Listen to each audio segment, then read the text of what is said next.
Assalamualaikum warahmatullahi wabarakatuh. Perkenalkan, nama saya Cindy Puji Lestari dengan NPM 41182037220075. Di sini saya akan membacakan pengertian komunikasi politik, kecenderungan arah komunikasi politik, dan definisi komunikasi politik.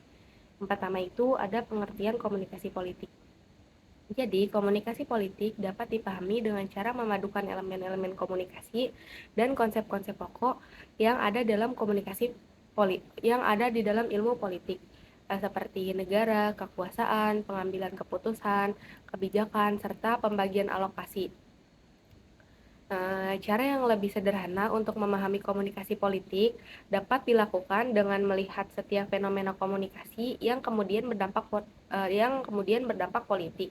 Artinya, suatu fenomena komunikasi yang biasanya dicirikan dengan terjadinya transaksi informasi, penyusunan, pengiriman, dan penerimaan pesan, kemudian terlihat memiliki dampak politik.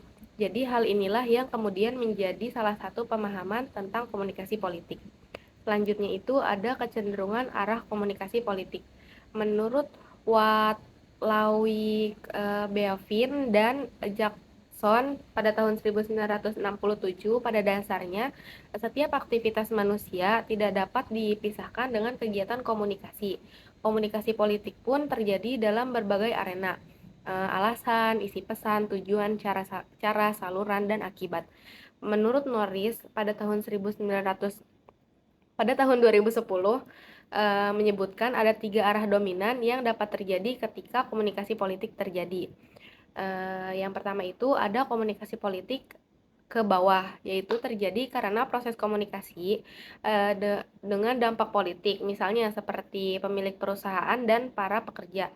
Komunikasi politik yang mengarah ke bawah ini hanya terjadi ketika komunikasi dari pemilik kekuasaan ke pihak yang memberi kuasa atau dikuasai, kemudian berdampak pada suatu tindakan, kebijakan, atau hasil politik tertentu. Yang kedua itu ada komunikasi politik horizontal yang dapat didefinisikan sebagai proses pertukaran informasi yang memiliki kedudukan relatif setara dan yang kemudian memunculkan tindakan-tindakan atau hasil-hasil yang bersifat politik. Jadi sama seperti komunikasi politik ke bawah, komunikasi politik horizontal pun pada dasarnya dapat terjadi tanpa berakibat pada tindakan atau hasil yang bersifat politik. Yang ketiga itu ada komunikasi politik mengarah ke atas, yaitu suatu proses komunikasi yang berdampak politik serta mengakibatkan penyusun dan pengirim pesan dari komunikator yang tingkatnya di bawah ke tingkatnya yang lebih tinggi dari yang tingkatnya di bawah.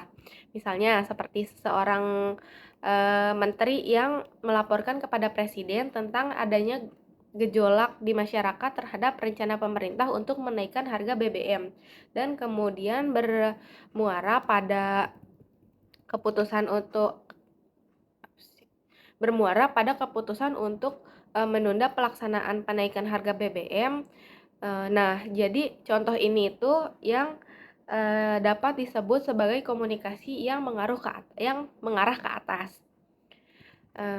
Selanjutnya ada definisi komunikasi politik menurut para ahli. Yang pertama itu menurut Powell, Jr., Dalton, dan Strom pada tahun 2007. Komunikasi politik ini merupakan salah satu fungsi yang ada di dalam suatu sistem politik. Dengan pengertian ini, komunikasi politik dapat terjadi pada suatu negara, baik yang menganut sistem politik autoritarium, monarki, komunis, atau demokrasi.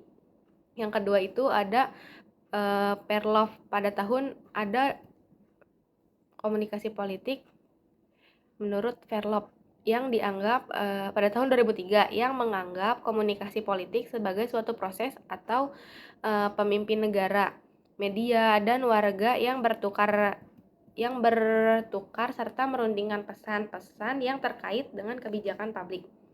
Yang ketiga itu ada menurut Fagen 1966 dan Nimo pada tahun 1987 yang menyatakan bahwa komunikasi politik yaitu sebagai kegiatan komunikasi yang berkonsekuensi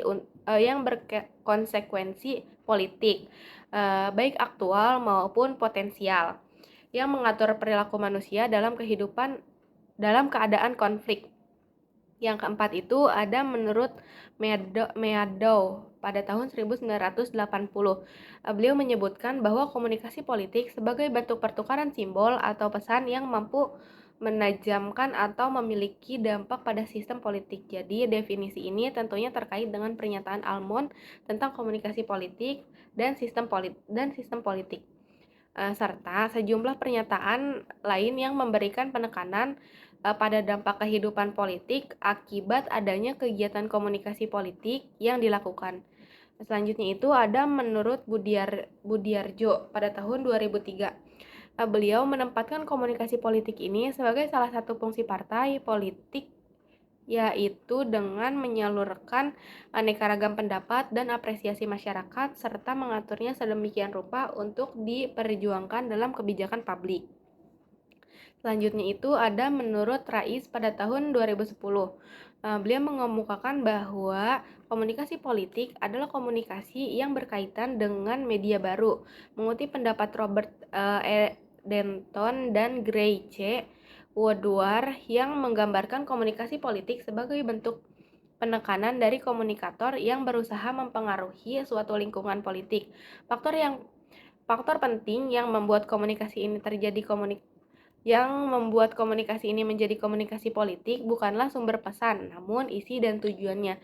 Jadi, dalam bahasa ringkas, Brian M. Sinair pada tahun 2011 mengemukakan bahwa komunikasi politik merupakan kegiatan-kegiatan komunikasi yang memang bertujuan politik. Jadi, Rias ini kemudian meyakini bahwa tentu saja kegiatan komunikasi tidak lagi sekedar berupa pernyataan lisan atau tertulis, namun juga segala aspek yang terkait dengan identitas politik, termasuk pakaian, rias wajah, gaya rambut, dan desain logo. Mungkin hanya itu saja yang dapat saya sampaikan. Kurang lebihnya saya mohon maaf. Wassalamualaikum warahmatullahi wabarakatuh.